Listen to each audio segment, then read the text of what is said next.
তৈরি পোশাক শিল্পের বেশিরভাগ কারখানায় উৎপাদন স্বাভাবিক থাকলেও কিছু কিছু কারখানায় শ্রমিকরা বকেয়া বেতনের দাবিতে বেতন বৃদ্ধি, টিফিন ভাতা, হাজিরা বোনাস বৃদ্ধি এবং কোনো কোনো কর্মকর্তার পদত্যাগের দাবিতে বিক্ষোভ অব্যাহত রেখেছেন।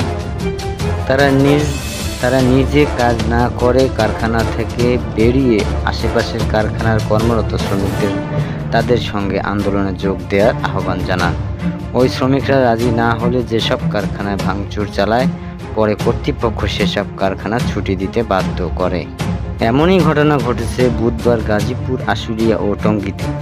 গাজীপুর মেক্সিকো কারখানার শ্রমিকরা বেতনের দাবিতে বিক্ষোভ করে বিগোবস কর্পোরেশন ওয়্যার হাউসে ভাঙচুর ও অগ্নিসংযোগ করে। টঙ্গী ও আশুলিয়ার উস্কানির ঘটনা ঘটেছে। এসব ঘটনায় শতাধিক শ্রমিক আহত হয়েছেন। উত্তেজনার প্রেক্ষাপটে কিছু কারখানা অনির্দিষ্টকালের জন্য বন্ধ বা ছুটি দেওয়া হয়েছে। আশুলিয়ার 26টি সহ এর সংখ্যা প্রায় অর্ধশত। আশুলিয়া ঢাকা শ্রমিকদের বিক্ষোভ অস্থিতিশীল পরিস্থিতির মুখে অন্তত 26টি শিল্প কারখানা অনির্দিষ্টকালের জন্য বন্ধ ঘোষণা করেছে কর্তৃপক্ষ। নাটোরের বাগাতিপাড়া টেকনিক্যাল অ্যান্ড বিএম কলেজের ভারপ্রাপ্ত অধ্যক্ষ মোসাম্মদ শামসুন নাহারকে হুমকির প্রতিবাদে এবং সেই বিএমপি নেতার বিচার বা দাবিতে কলেজের শিক্ষার্থীরা মানববন্ধন কর্মসূচি পালন করেছে। বুধবার বেলা 11টায় কলেজের সামনে প্রধান সড়কে তারা এই মানববন্ধন কর্মসূচি পালন করেন। মানববন্ধনে শিক্ষা প্রতিষ্ঠানের শিক্ষক, কর্মচারীরা, সাধারণ জনতা অংশ নেন। মানববন্ধনে শিক্ষার্থীরা বলেন, বিএমপির উপজেলা আহ্বায়ক মোশাররফ হোসেন অধ্যক্ষকে ডেকে মানসিক নির্যাতনের প্রতিষ্ঠানে এ যাবৎকালে হিসাব নিকাশ সহ পরিচালনা কমিটিতে তার মনোনীত ব্যক্তিকে রাখার চাপ প্রয়োগে অধ্যক্ষ অসুস্থ হয়ে হাসপাতালে ভর্তি হন। এই ঘটনার তীব্র নিন্দা ও প্রতিবাদ জানিয়ে তারা বিএমপি নেতা মোশাররফ হোসেনের বিচার দাবি করেন। এতে বক্তব্য দেন সহকারী শিক্ষক খন্দকার নাজমুল হুদা, শফিকুল ইসলাম, সুফিয়া সুলতানা, আসমা খাতুন, শিক্ষার্থীদের মধ্যে আরাফাত হোসেন, মুন্না রহমান প্রমুখ। পরে শিক্ষার্থীরা মোশাররফ হোসেনের বিচার চেয়ে বিক্ষোভ করেন। তবে শুরু থেকে অভিযুক্ত বিএমপির আহ্বায়ক মোশাররফ হোসেন প্রেস কনফারেন্সের মাধ্যমে হুমকি সহ তার বিরুদ্ধে আনা সব অভিযোগ অস্বীকার করেছে।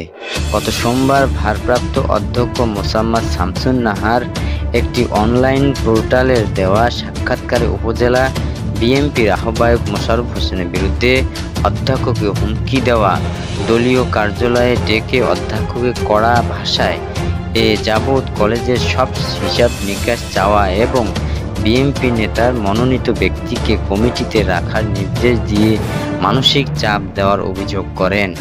এই ঘটনায় অধ্যক্ষ হৃদরোগে আক্রান্ত হয়ে হাসপাতালে ভর্তি হন। এতে ফুঁসে ওঠেন শিক্ষার্থীরা।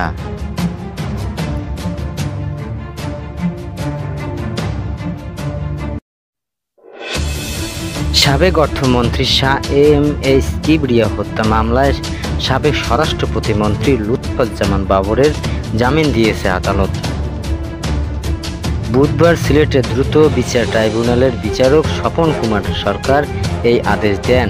2005 সালের 27 জানুয়ারি হবিগঞ্জ সদর উপজেলার বৈদ্য বাজারের জনসভায় গ্রেনেডের হামলার সাবেক অর্থমন্ত্রী শাহ এম.এইচ কিবরিয়া নিহত হন। এই ঘটনায় সাবেক স্বরাষ্ট্র প্রতিমন্ত্রী লুৎফুজ্জামান বাবর, সিলেট সিটির সাবেক মেয়র আরিফুল হক চৌধুরী সহ বিএনপির বেশ কয়েকজন কেন্দ্রীয় নেতার নামে মামলা করা হয়। এই মামলার আদালতে হাজির হন আরিফুল হক চৌধুরী। মামলার অন্যতম আসামি বাবর ঢাকা কারাগারে বন্দী থাকায় আদালতে হাজির করা হয়নি। পরে আদালতের বিচারক বাবরের জামিন মঞ্জুর করেন। এর আগে বিএনপি সরকারের পর তত্ত্বাবধায়ক সরকার গঠিত হলে 2007 সালে 28 মে লুৎফুজ্জামান বাবরকে আটক করা হয়। অবৈধ সম্পদ অর্জন ও তথ্য গোপনের অভিযোগে তার বিরুদ্ধে 2008 সালের 13 জানুয়ারি রমনা থানায় মামলা করে দুর্নীতি দমন কমিশন দুদক। লুৎফুজ্জামান বাবর সেই সময়ের দুদকের কাছে 6,77,31,212 টাকার সম্পদের হিসাব দেন। কিন্তু তার বিরুদ্ধে অভিযোগ করা হয় তিনি 7,05,91,896 টাকা মূল্যমানের সম্পদের তথ্য গোপন করেছেন। ওই বছরের 12 আগস্ট তার বিরুদ্ধে অভিযোগ গঠন করা হয়। লুৎফরজামান বাবর আরও বেশ কিছু মামলায় অভিযুক্ত হয়েছেন। এর আগে 21শে আগস্ট গ্রেনেড হামলা মামলায় আরেকটি আদালতে লুৎফরজামান বাবরকে মৃত্যুদণ্ড দেওয়া হয়।